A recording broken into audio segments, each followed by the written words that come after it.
and of Coconut Creek, Florida, by way of Lafayette, Louisiana, Dustin the Diamond Porier.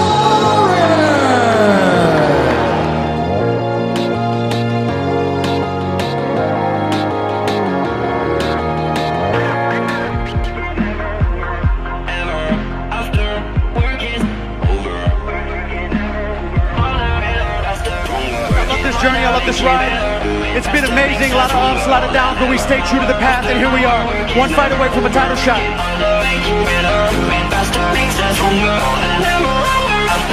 I appreciate y'all for tuning in. Make sure y'all hit the bell. Make sure y'all subscribe. Help your boy out, man, because I'm just now starting off this page.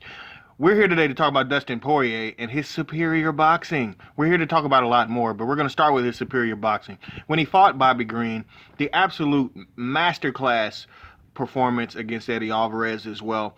When he fought Bobby Green, yes, the Philly shell is usually excellent for Bobby Green. He's known for it.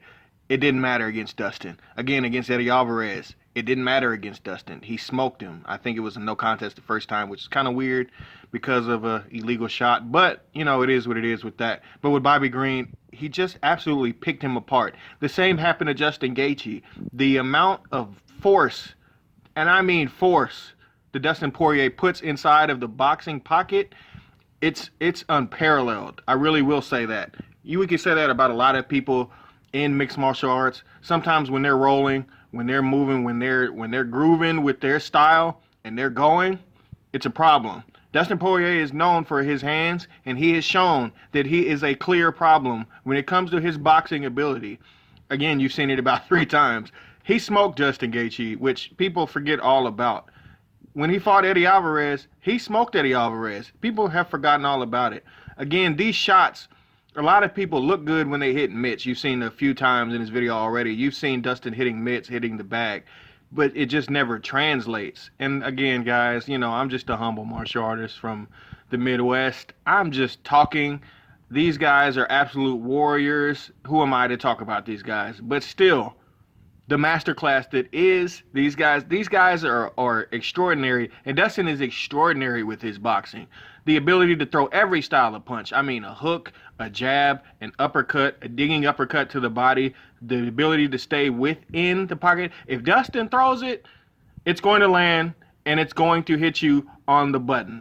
But again, every single one of these punches has bad intentions behind it. It's not just throwing it to look cute. It's not just throwing it to land. Same thing with the kick right here.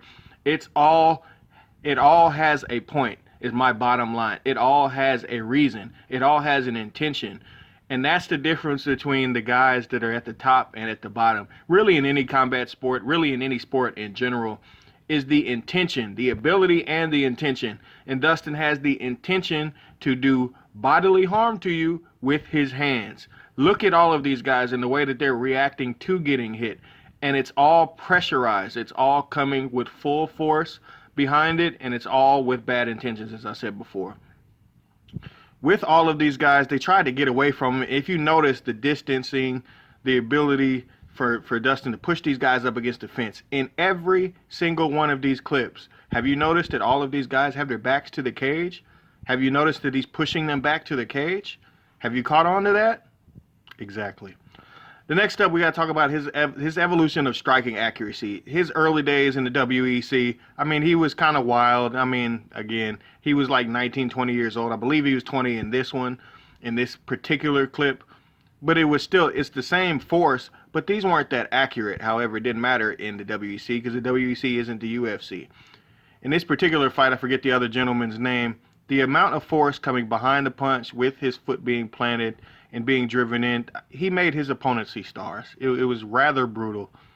Dustin can also kick, but he doesn't really ever try to because he doesn't need to. You can clearly see, again, he's pushing his opponent up against the fence.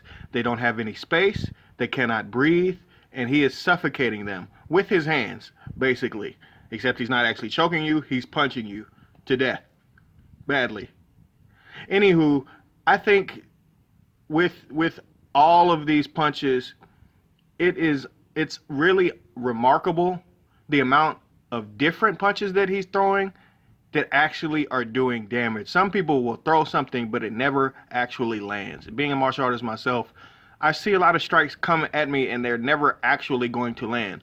But in each of these clips, if you actually slow them down, and I could have freeze framed it a lot more, if you actually slow them down, they all had the accuracy behind them to do the harm. You can have intention, but if you can't hit the broadside of a barn, then it really doesn't do you any good. If you carry it on to the Eddie Alvarez fight, if we're going to focus on that one specifically, it looked just like Conor McGregor, where Eddie was getting blasted. Eddie's kind of hittable anyway. Every fight that I ever see him in, yeah, he's getting kind of clipped. Although he is a world-class world champion fighter, of course he's in the 1FC now. It is what it is. Same thing with Justin. Dustin versus Justin. It was a good fight.